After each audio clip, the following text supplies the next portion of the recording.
Yeah, that's the big issue that I have. No?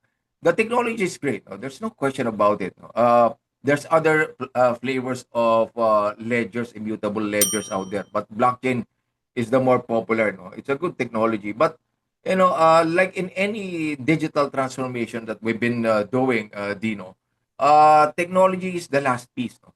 It's actually Mm. the last piece. The first component that you need to take care of is culture. No? It comes in first. No? You can do a culture transformation first, and then once you see some changes in mindset, in behavior of people, then you can now start to implement the technology.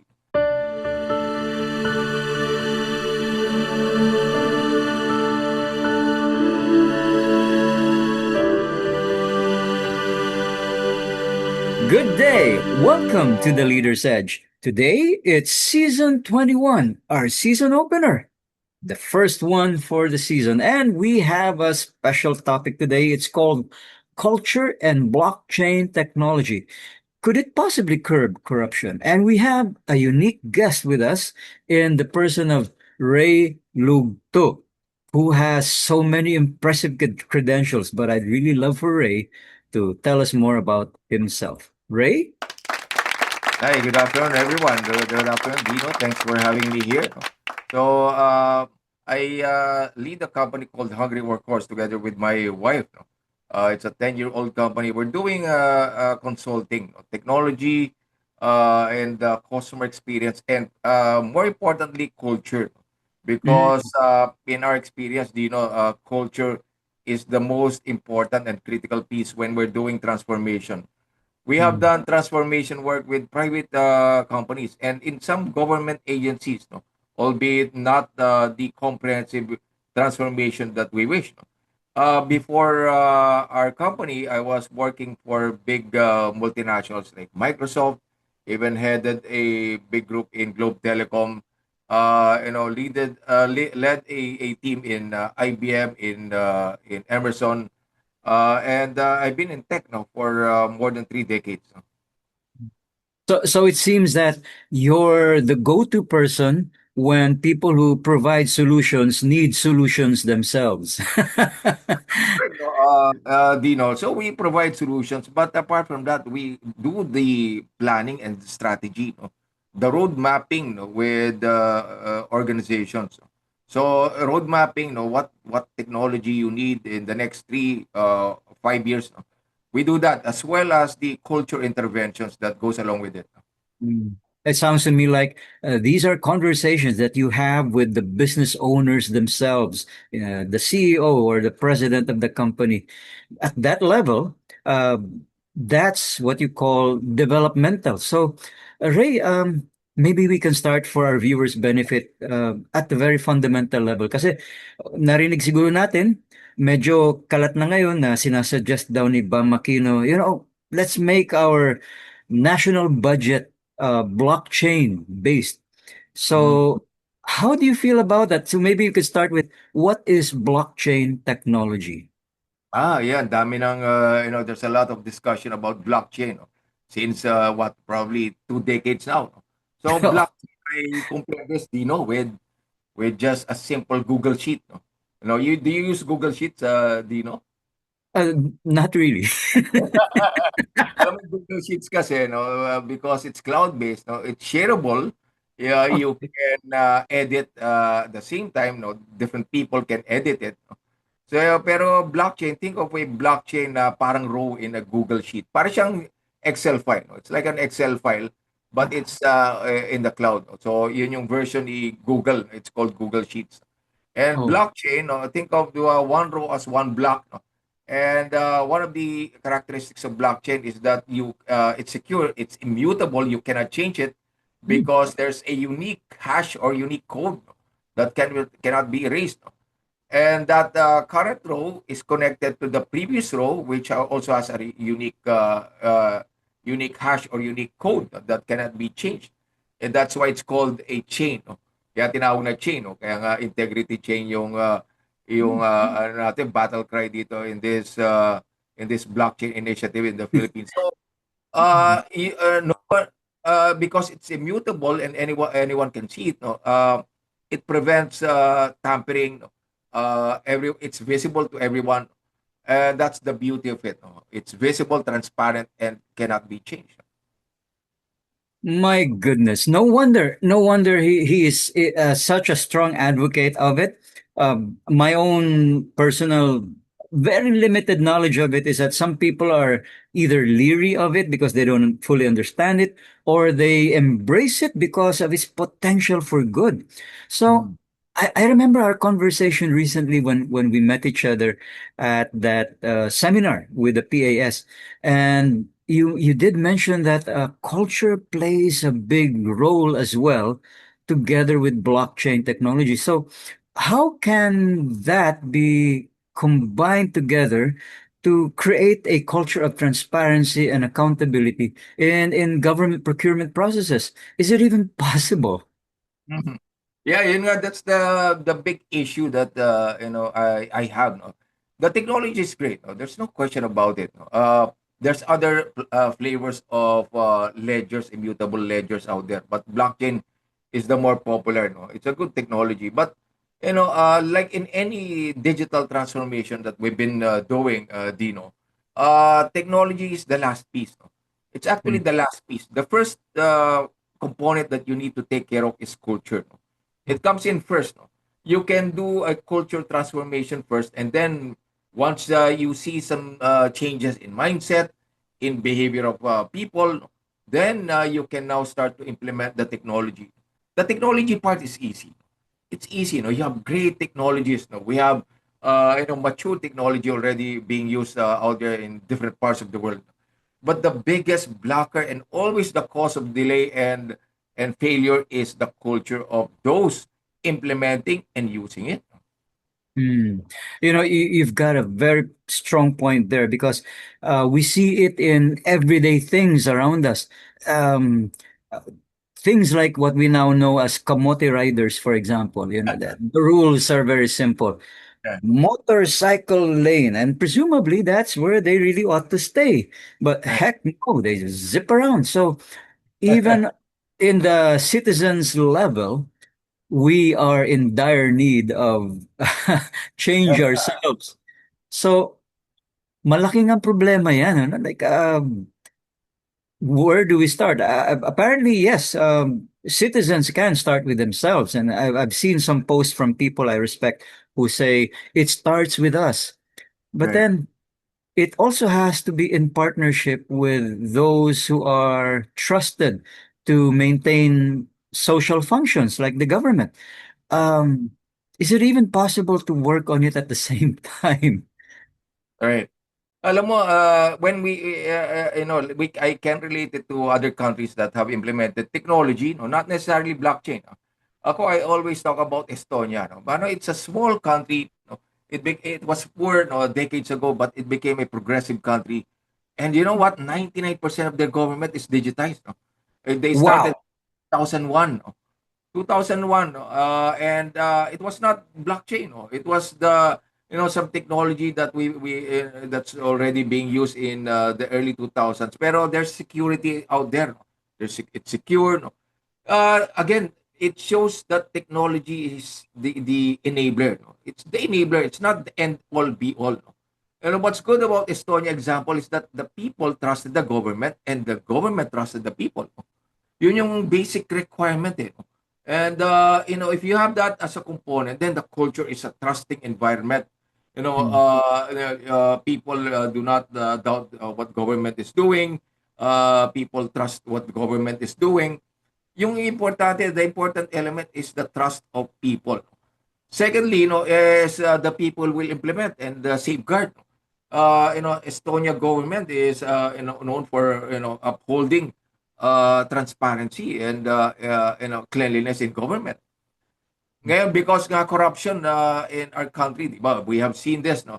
That corruption is deep-seated, no? mm, It's a culture, no? It's actually a culture that we have, no? Corruption is a culture in itself, no? How mm. do we remove this culture, no? That's the main issue that we have now, no? In implementing any technology, a large-scale technology in government. And that is a big problem. And I recall when I did a series of seminars for one of our agencies, they made me help that particular agency review the ARTA, the Anti-Red Tape Act. And in the process, I was compelled to research on countries that had best practices in Mm, terms of minimizing the red tape, digitizing their services. And yeah, right. Estonia did pop up. My question is, ito ba, is Estonia, was this the country where the people themselves could suggest which projects the government should undertake? In other words, instead of the government saying, we think this is what we should do. But here, the citizens can say, we suggest you fix this road because this is the one that's really broken. And Mhm. then the government works on it. Um, is that the model that they follow, or is it like our model where government decides this is what needs to be fixed and then people just benefit from it? Well, in the early decades of Estonia, when it was a poor country, no, no, they came from dire situation, series of war, no, and then the hardship, and then ang naging the model that the government did was yes, indeed, the citizens can Mm. suggest can suggest what to do. But eventually, the government of Estonia became mature. No, that so now government is running like a well-oiled machine. Ano nga, it's all digitized now. No? So, but still, citizens no, can give suggestions. No? They are open, by the way. No? Any citizen can give suggestion to any agency, and they listen. No? Right now, speaking of blockchain, they are already implementing some blockchain components in the early, technologies that they have. No, they're working with countries like Finland. No? More advanced in technology. So they're doing, even the government of Estonia is openly collaborating with other countries to ensure that what they are doing is indeed proper and correct and within standards no, and can work. So there's a collaboration happening with Estonia and other countries, no, which I think Philippines should also do. No? We should consult with other countries that have done this. No? We should have the other countries watching us implement this. No? Mm. Uh, think of this as someone who will oversee. Paano nga, our culture is a corruption kind of culture. So, di ba, people don't trust the government. No? And I think the only way for us to trust the government, there's a big brother, no? More mature, no? Overseeing the implementation of this. No? Mm. I can see that there is potential good for this, but there are also major obstacles that will probably get in the way of us getting to Estonia's Mhm. level of efficiency and transparency. Um, at the moment, trust is such a difficult commodity to acquire between our citizens and our government. Um, are you seeing any signs that this could change or get better? We're seeing some good initiatives like DPWH. Mm, Secretary Vince is showing great initiative. No? He's one of those who signified that the agency will adopt blockchain. No? mm, If you do this in an agency, with procurement, no, especially with large procurement, no, like that in DPWH, it could work. No? It could mm, work, no? And but Secretary Vince is also doing a massive, no? I think a massive culture shift within the agency, no? So he has replaced a number of people, no? Bringing mm, in new people, no? Uh, I think we're seeing him doing this based on the successful models out there in other agencies out there in other countries. mm, So if we work together, just DPWH first, no, as phase one of this initiative, no, make DPWH the guinea pig, no, for if you will call it guinea pig. And there's a governance structure. There's a watchdog of civil society helping. And there is a deliberate change in culture. No? Do you know what's missing in our government? No? Yep. Paano, di ba, corporate, there's functional roles. Mm, There's a technology officer, which is yeah. represented by DICT. Mm. Pero sino yung head of HR and organizational development ng Pilipinas? Sino? Who do you think it is? Yeah. That is a fairly good question. I would have to think that the analog equivalent of that with our government would have to be our what Department of Social Welfare and Development Well, actually, if you look at the charter, it's technically civil service. No? or Kung civil service. Yeah. So, paano if you look at the charter of civil service, their charter is to motivate people to change, behavior, no? Yeah. Uh, pero they're not visible, no, in all of this, no? 'Di ba? In any transformation, you need the technology part, no? You need the governance part, the strategy, which is being done by which will be done by our lawmakers and the head of the agency. Pero you need the culture part. Eh. Who is Mm, that? I've been thinking about this. Who will do the culture part in the Philippines? And mm, and one candidate I saw, my wife and I saw this, Civil Service Commission. Oh. mm, Why can't we make civil service the culture, the organizational development expert of the country, no? That can help agencies like that of DPWH to transform culturally. Paano mm. it's a massive undertaking. No? Hindi lang siya simple undertaking. You know that makes a lot of sense to me because they are the ones that regulate licenses. So, in other words, they make people be more honest, as it were. In other words, you can't be a doctor unless you have your license to practice medicine. You can't be an architect unless you have your architect's license, etc. So you're right. It could potentially become HR for the government and by effect the rest of the country. Now, one of the things that I'm thinking is that tama ka no. Namumuti na nga yung book ni Vince Dizon no. Bago pa lang siya pero sobrang stress niya eh. When I watch him on YouTube, I realize, my God, the pressure this man is under. I don't know how he keeps his blood pressure normal.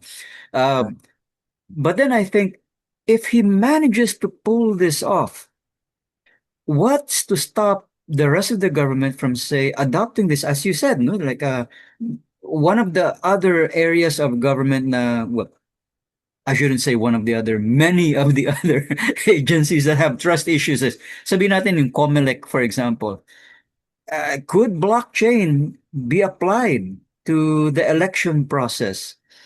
And would that help? Well, yeah, no, blockchain has been used in certain countries like I think Sierra Leone, if I remember correctly, no, it's been implemented in their election system. No? It's more complex, Dino. Paano, you need to have the receipts, no, secure, no, with hash, no. Tapos you have to transfer. It's the transferring, it's the transferring of data, no, from one repository to another. No? It could work, but again, it's a big undertaking, and it will entail another big, massive culture transformation within COMELEC agency. No? And also those watchdogs. No? Paano? Election is national. No? Maraming players. No? There's a lot of players, and not only COMELEC. You have the schools. No? So you need to have the schools as well, no? Educated. No? Hmm. Yeah, I guess you're right. Because it's an entire ecosystem unto its own. In other words, it's not just the agency, but it's other groups of people who play their role within the Correct. activity. Uh, Right. Correct. so but I'm still hopeful. Why? Because the protests haven't stopped, and I don't think they're going to stop anytime soon. I myself, I'm going to join in November because we know that we need to keep the pressure on.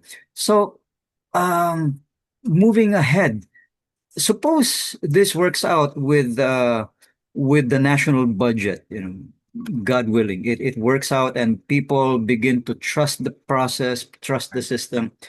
I can imagine it can apply slowly but surely to agencies like the BIR, the Bureau of Customs, anywhere where a lot of money tends to transfer hands or where a lot of budget can be squirreled away mysteriously.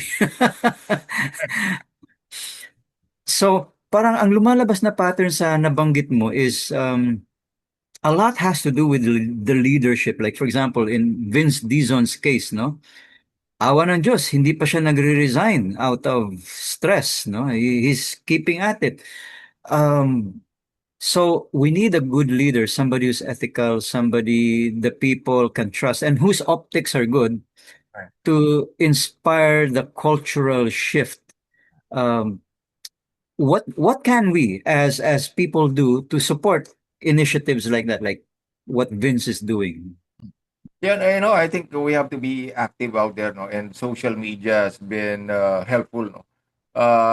We have to, we have to express, no, our support, no. We have to even do, our support in by giving, free services, no, to, like, a Vince Dizon whose visionary leadership, no, will potentially change the agency, no. So kailangan lang talaga, we are deliberate in expressing our support, no. Ngayon with the when Senator Bam Aquino published, no, that we're he's sponsoring the blockchain law. Dami, no. There's a lot of those who contributed, and he listened, by the way, no. He listened, no, and he was I recall, no, in his statement that he listened, and he realized it's more complex than that, no. Kaya, there's I think more vigorous discussion happening because of our activism, no, especially the technologists, no. Sabi ng mga technologists, no, it's not, we should do this, we should do that, but the culture piece, no, I think there's less noise about the culture piece, no. Dino, no. Maraming opinion about the tech, no, we should do this implementation and this and that, no. Pero the culture transformation, there's less voice happening there, no? Right? Mm. So, which is actually, the more important. That's why, I do this in my writing, no? I express the need for culture transformation, the right leadership, no? There should be more concerted effort to guide, no, the lawmakers, no, and even Secretary Vince, who will adopt this first, no, as an agency, on the methodology, no? What's the methodology here, no? Paano, if we have money, we can implement, execute anything. Kaya lang, we know that the Philippines has a problem with implementation and execution gap. Okay. Di ba, we execute there's a good plan, there's always a good plan. When execution happens, that's the problem, where the problem is. And it goes all the way again to culture, mindset. Di ba? Like you spoke about the kamote driver in the streets, no? It's a it's a national issue that we have, no? Mm. So, for those who for us to contribute, just need to be louder, no? I think, Dino, like your program, we need to be louder and tell our lawmakers and leaders that suggest some methodologies. We volunteer our services. We are willing to volunteer our services, no? My company, no? And we have been dealing with government agencies, Dino, as part of our transformation work, no? We do that with some agencies in the Philippines, no? Albeit not the comprehensive transformation that we want, no? So we just need to constantly put pressure, no?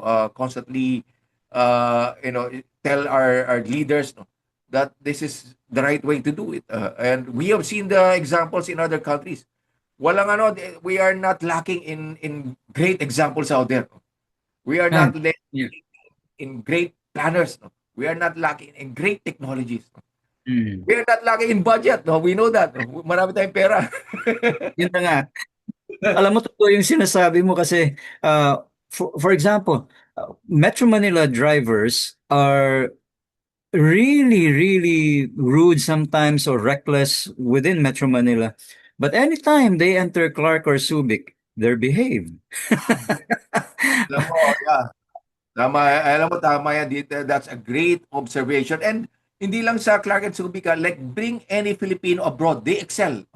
Di ba, Oh you know, yes. they become honors. They are great, architects. They're great, seamen. Paano nga in other countries, they need to follow the law. No? They Mm, are they are compelled to follow the law. Sa atin kasi hindi ganoon na. 'Di ba? yeah. In many situations ang law sa atin is subjective. No? Hmm. Oh, yun yung parating hindi mo ba ako kilala? Yung mga ganyan ano. uh, Enforcement becomes selective. Like when I get pulled over because I didn't see a sign covered by the tree, I say, sir, alam ko ginagawa mo lang trabaho mo. Fine. Here's my driver's license, my registration, but please help me trust you some more. Pag meron pong lumabag din sa batas, I mean, kahit tiyadeng pa yan, kahit na SUV pa yan, hulihin nyo naman po. Hindi Correct. lang dahil nakita mo yung kotse ko, siguro luma na or ganun na ako yung hinuli nyo. Oo. The law applies to everybody or none at all. Correct. Um, one thing I noticed is that in countries like Japan and Indonesia, where I've been to, um, it, the culture is so strong that it's so ingrained in people's behavior. Things like, I don't, I'm sure you've traveled, so you must know or observe this. Di ba sa Japan, nobody uses their cell phones when they're riding the train or when they're in the elevator, they're quiet.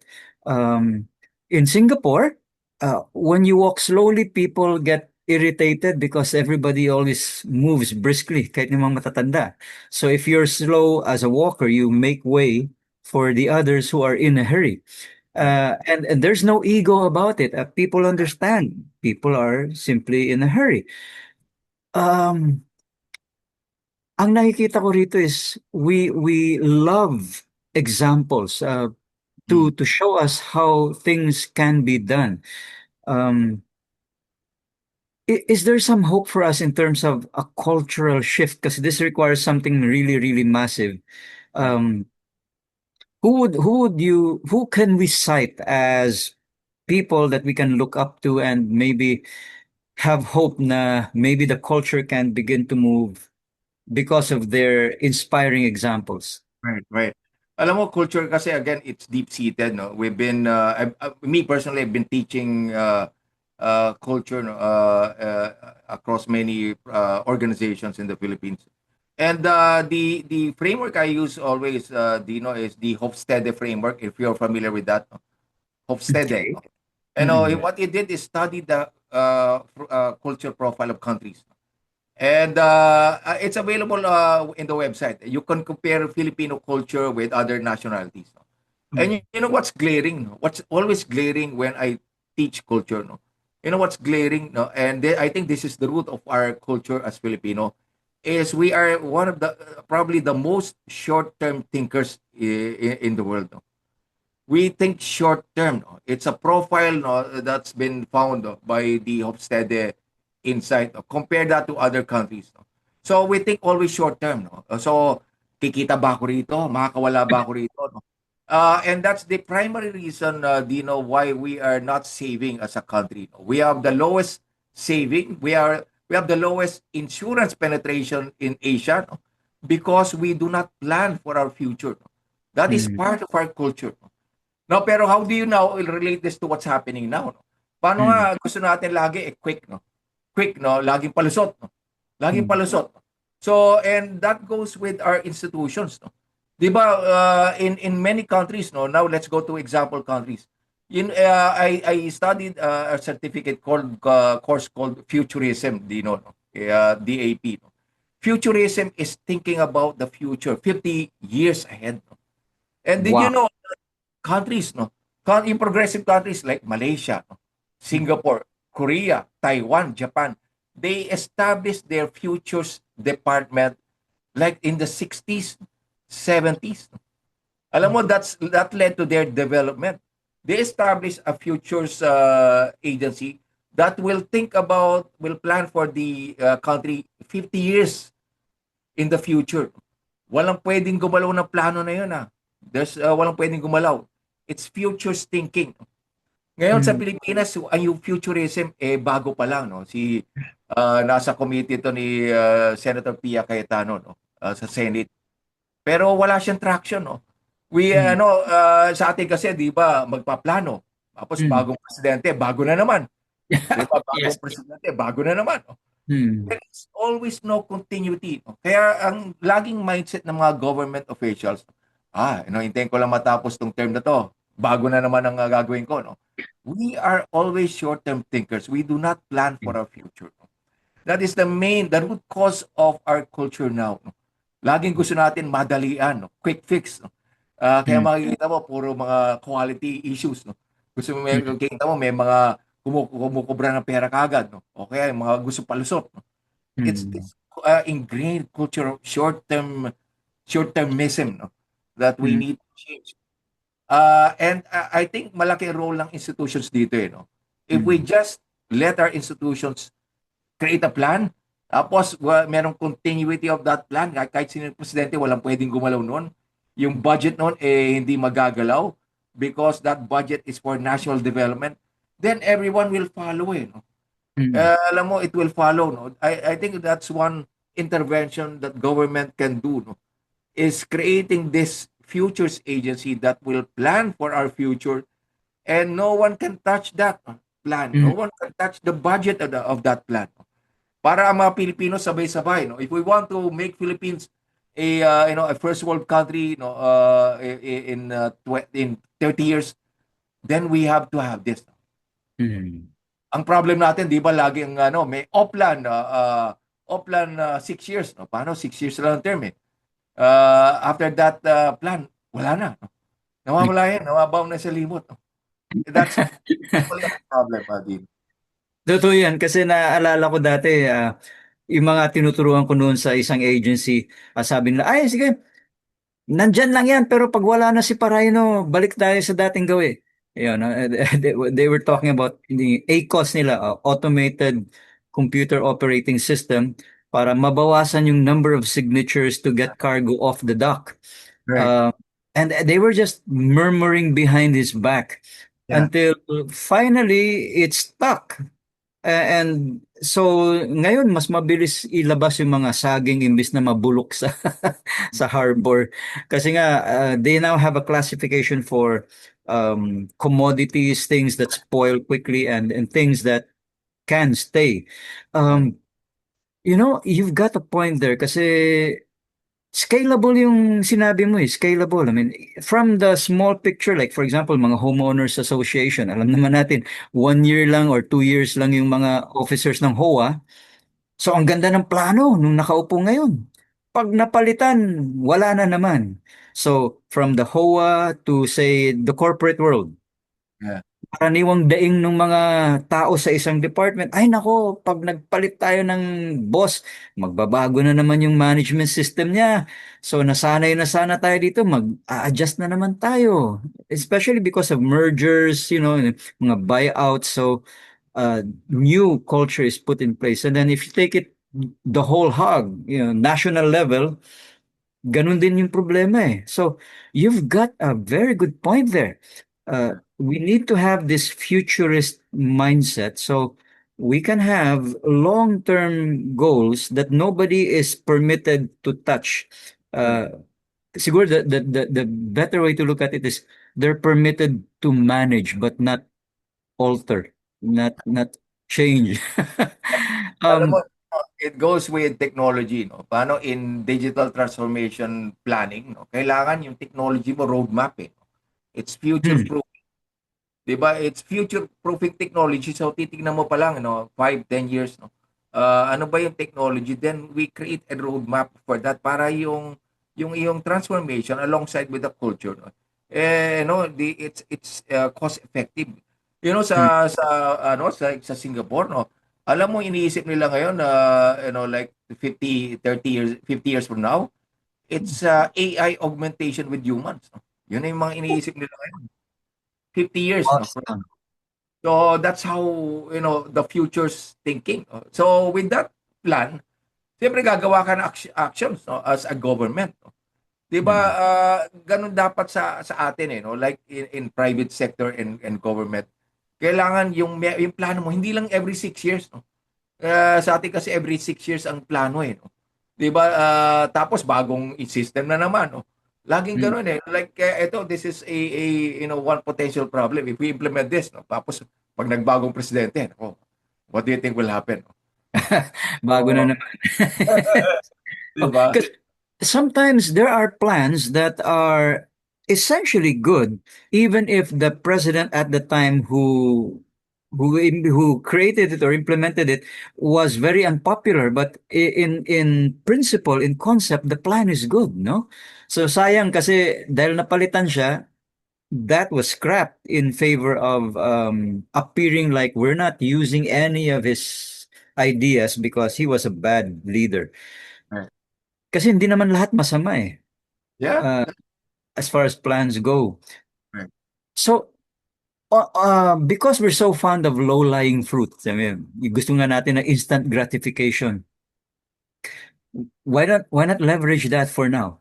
Like for example, um, could we adopt a whistleblower culture where sabi nga ni BBM, di ba, isumbong sa Pangulo. And Yeah. so here are people taking pictures of roads that are perfectly fine. Yeah. Bakit niyo binubutas yan? Tapos Yeah. post natin. Um, on the short term, would that help? Definitely, no. I think that's I think impetus to change the culture, no. Pero yung culture nito is ano, 'di ba? The sumbong culture, no. It's alam mo hindi it's not action driven, 'di ba? It's not Mm, action driven na culture, no. So it creates a culture na government is open. Yeah, it's a start, no. It's a start.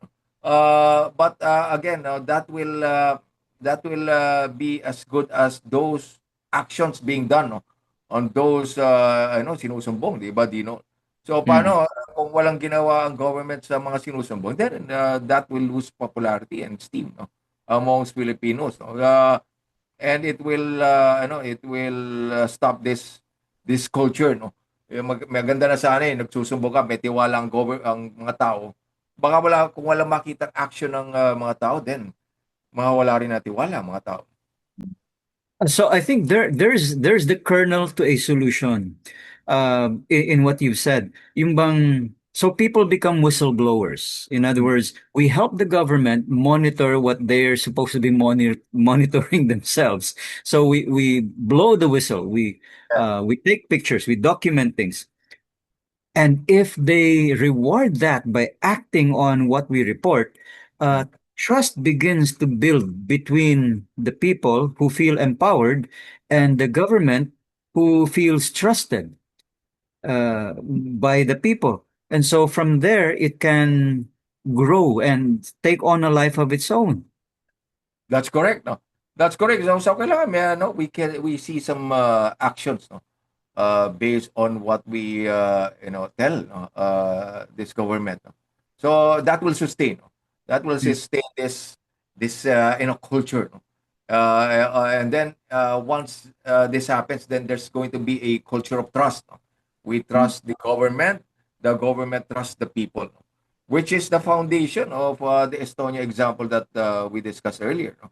Para for blockchain or any non-blockchain, kahit na non-blockchain, for mm, digitizing government, kailangan merong trust, eh.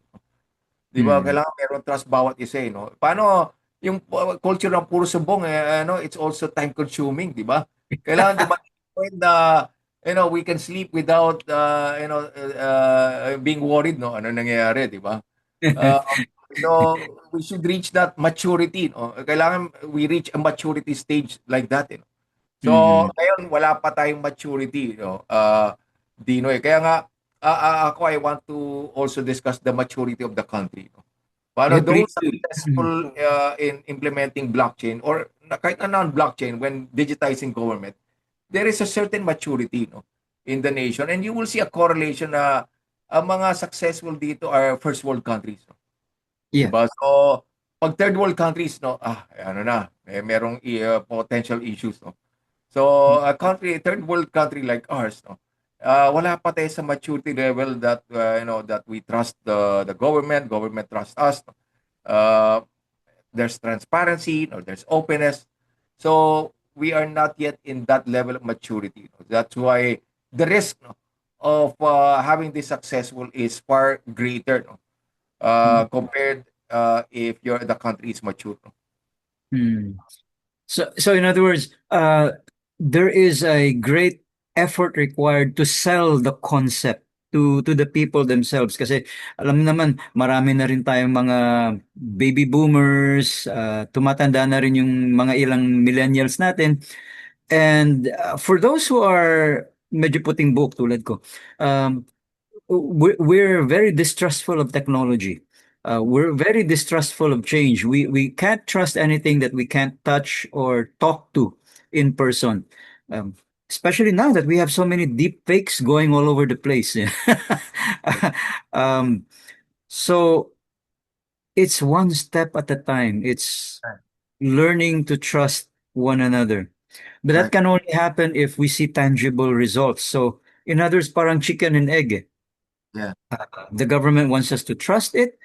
We're saying we're willing to, but show us meron bang nakulong. Kasi Right. sabi natin, yun yung chant natin, mga kurakot, ikulong na, ganyan. Yeah. Hanggang ngayon, wala pa rin nakukulong. So, it's difficult to bridge the gap unless there's an effort to meet both ways for both sides of the coin. And as you pointed out, technology is just part of the process. Ultimately, it's the bigger contributor is culture, more than the technology. Because I'm with you. No matter what technology we bring into play, if the culture is broken, if it doesn't work, wala rin. So siguro, Ray, parang can we conclude na culture is where we need to start first? And then technology will will be what will enable culture to succeed. Right. Yes, I agree, Dino. Culture is where we need to work on. But we can have small quick wins nga no. With technology, no. Paano yung technology, we can have a quick win like a smaller controlled agency, for example. No? A smaller agency like si Magalong, di ba? Ako, I want to see that. No? Paano if Magalong becomes successful in a smaller Baguio city, that's a good model. No?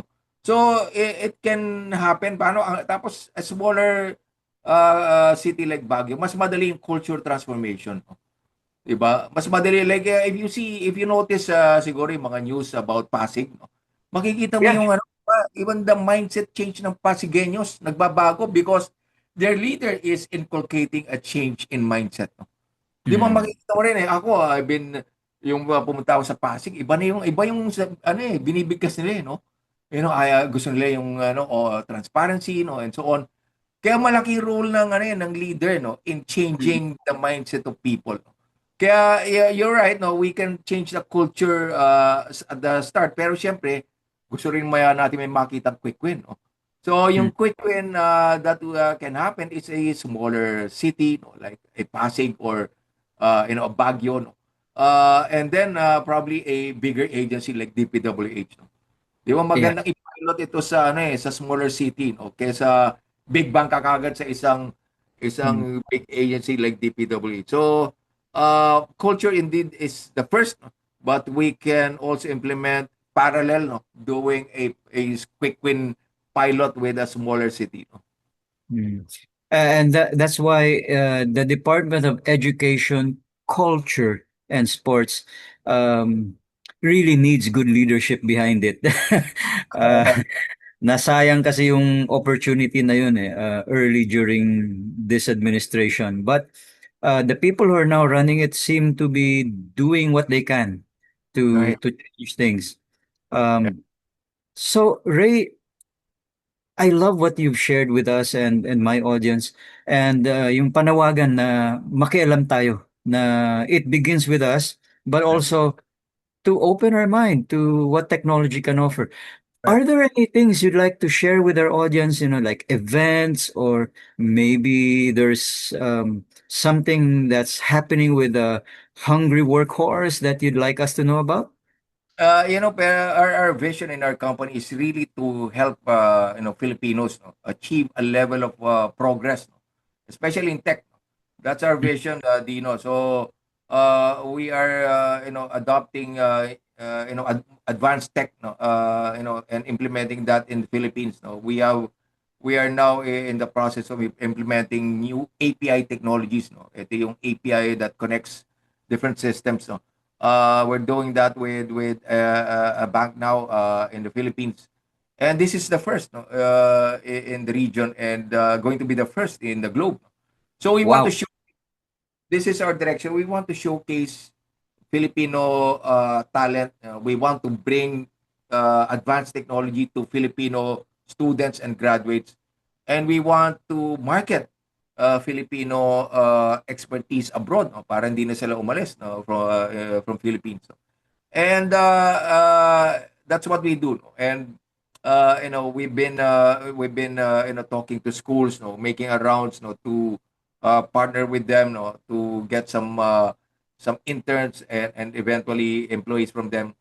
So we want to help in Philippine progress, no, by starting with the those tech graduates, no, that we want to be at par, no, with advanced countries. No. So yun yung ginagawa namin, Dino, and we always do this and promote this in the events that I speak into. No. Marami ako events that I speak in. No. So and we also have a column, no, where we promote these advocacies. No. They can, our viewers can follow me in LinkedIn. No? They can search me in LinkedIn and see what we're doing and what we've been advocating. No? Thank you so much, Ray. And for those of you watching out there, do pay a visit to the Hungry Workhorse website. There are many fine articles written by Ray and some of his other teammates that really are very illuminating. I saw that article about Gen Z and I read it. uh, for me, it came as a revelation na we are underestimating the contribution that this young generation can potentially make. Kasi just because they're young doesn't mean they can't make a difference. So, for those of you out there, if you enjoyed this particular episode and you'd like to leave a comment, please do because we love to read them. I'm sure Ray would. And you can like, share, and subscribe, and of course, let us know what else you'd like to have us feature on this show. So, if I may, let me end by thanking Ray Lugtu, first of all, from the bottom of my heart. I know he's very busy, and I'm your host, Dino Santos, and to always remind everybody that learning is a never-ending journey with limitless vistas.